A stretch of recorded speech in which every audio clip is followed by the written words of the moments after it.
Hey y'all, it's Ty Jalelle. Welcome back to my channel. If you are not new to my page, you already know the routine. Go ahead and like the video down below. If you're new here, get ready to subscribe. This is not the typical content that you will usually see on my page, but I decided to put this video out and maybe there will be more. So if you're not new here, you know I'm usually talking about hair or Jesus. This video will be not about hair and also not about scripture or anything. It'll be about communication, specifically some counseling related stuff.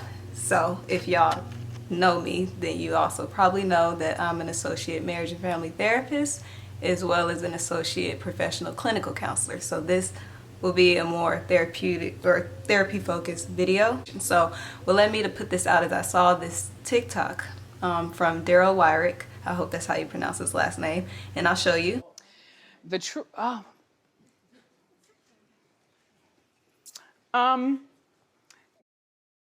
So I thought that video was, funny from my therapist lens because that's literally what we tell clients. I've told clients that multiple times. When they say that they're angry, I want to let them know that that's a secondary emotion and try to push them to the primary. So now, what is a primary and what is a secondary emotion? Primary emotion is the emotion that shows up as an immediate response to whatever happened. Secondary emotion is the emotion that is fueled by other emotions. It shows up second. So anger is a secondary emotion. Another way that you can view it is as it's the surface emotion. That's the one you're going to express. That's the one you're going to show. That's the one you're most likely going to tell people you feel. I want to know, therapists want to know, you should want to know, the one who you're communicating with hopefully wants to know, what did you feel before you started to feel angry about it? Like what did you feel first? What's underneath the anger? And the reason why we often say we're angry and we often give a secondary emotion is because the secondary emotions are, one, they're the ones usually that get expressed through our words, through our actions, and it's also usually more socially acceptable, or that's the way that we feel about it.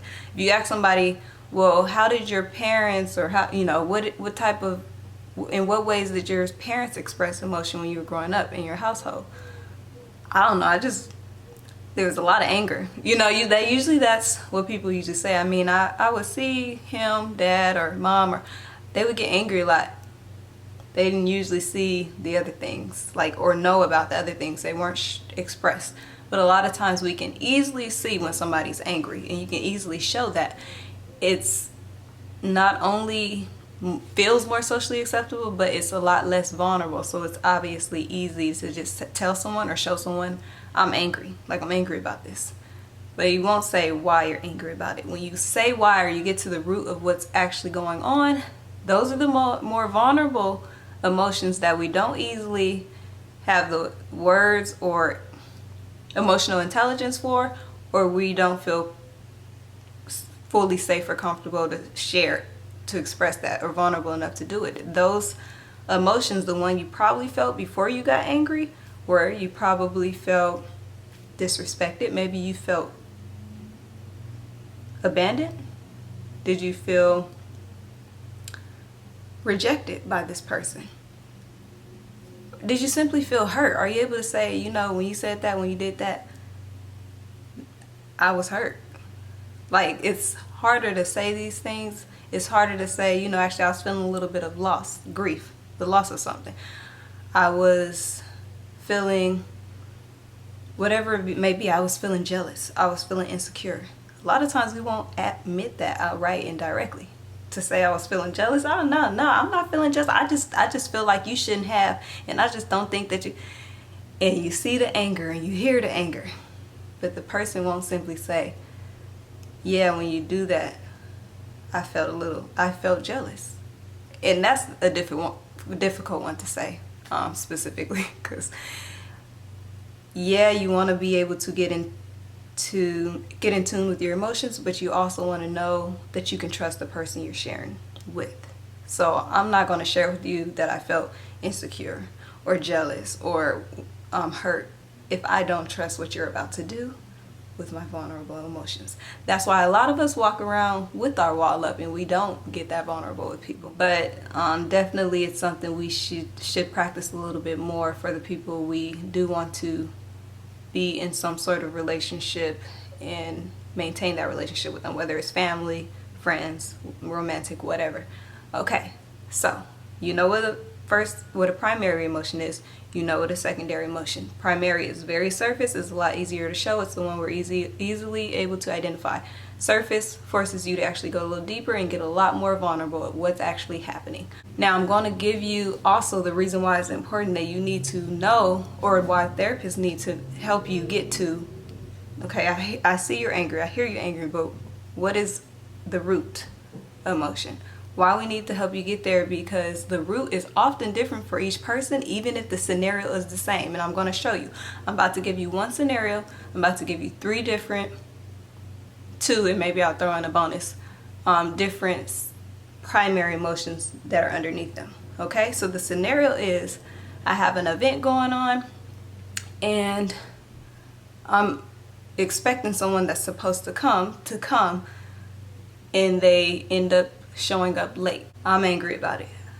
Person one, let's figure out, why are you angry about them being late? When you told me you were going to be 10 minutes late and then you end up 30 minutes late, like that doesn't give me enough, like I could have used that time to blah blah blah. So okay, when I push with that person and I push, typically we'll get to the root emotion of they felt disrespected by you being late.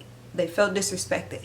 How do we, and I'm jumping from point A to point Z here. This is not literally how it would go in a session. Literally would take more time and more allowing them to express themselves, but I'm just kind of giving like a vignette, a quick little synopsis of an example of someone.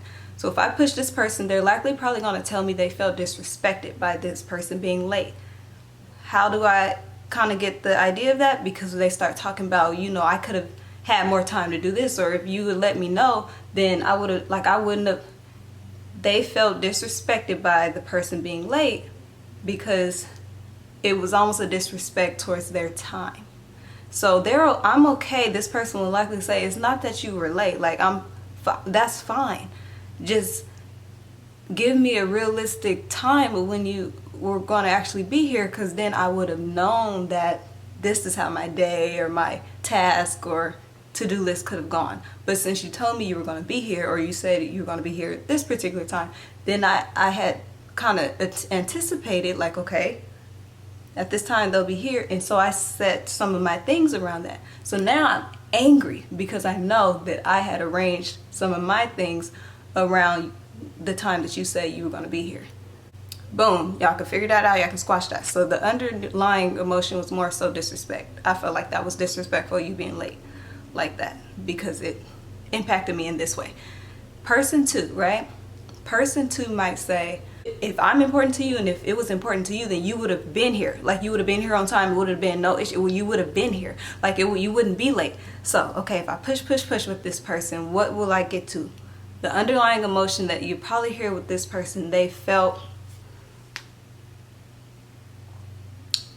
might be a little bit of abandonment there, possibly, but they would probably start to go into how they felt like the other person didn't care. So that's a sense of like worthlessness, like I don't matter to you. So mind you, this person is different from person one. Person one is, I'm fine you being late, it was just felt disrespectful to my time. This person is, no, you being late to me shows a direct reflection of how I feel you feel about me. Like I don't matter to you. I don't feel like I'm important to you. Because if I was important to you, then you would have been here. And so what will show up with this person in their anger, they'll say like, it's fine, you don't have to be there. You don't have to be there. Like, I'm not gonna make somebody be somewhere that they don't want to be, but you wanted them to be there. That's truly what they desire. I wanted you to be here. By you showing up late, made me feel like you didn't care. It made me feel like I didn't matter, like I wasn't important to you. And mind you, these are all feelings. So this is not truly what the person who was late is probably feeling towards this person. But this is something that whomever the person feeling these emotions needs to be aware of and able to communicate. So now we can deal with what we know. Okay, now that this person knows, dang, I didn't know, like when I'm late, that's what it communicates to you. And then with this particular person, we can go deep into like, okay, where did this show up in other parts of your life where you felt like their absence showed that they didn't care. You know, like now we're going deep. Now we're probably going into childhood. This person is definitely a different situation. Their situation is they cared that you were late, because by you being late showed it felt like a reflection of their lack of importance to you. So with this person, it's a little bit more important to be on time. And then we can throw in bonus this third person, right? Like you say you were gonna be here and then you're not there. My mind goes into like the worst case scenario, and I'm just thinking like, okay, shoot, are they okay? Like they said they was gonna be here, they're not here. This person, what is the underlying emotion? Fear. So you see how each person, same scenario of someone being late, and then you show up and all you know is they're mad because you late and you should have been here and you said you was gonna be here and you were da. This person, disrespect. This person, not feeling important. This person, fear.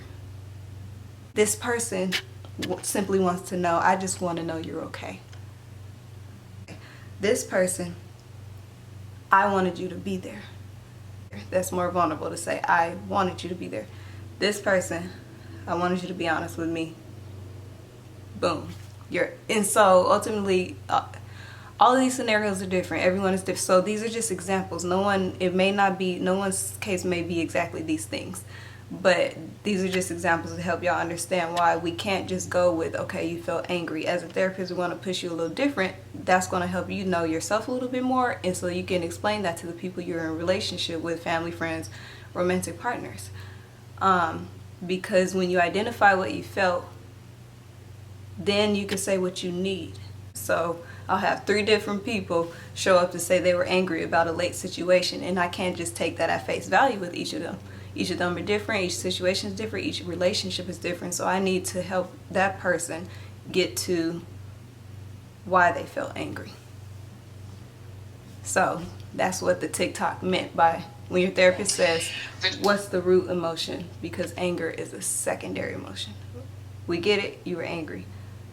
I need to push you a little further to understand what you felt before you got angry. Why were you angry? Why is this important to you? What in this situation do you value so much that it caused you to become angry? Alright, so this is my first video like this, or maybe kind of like my second. I hope it was helpful. Again, like the video, subscribe down below if you're not already subscribed. And if you want more information about like me personally as a therapist and how you can get connected with me, I'll put that down in the description box. I am located in California, for those of you guys who are curious, so I'm able to work with anyone in California.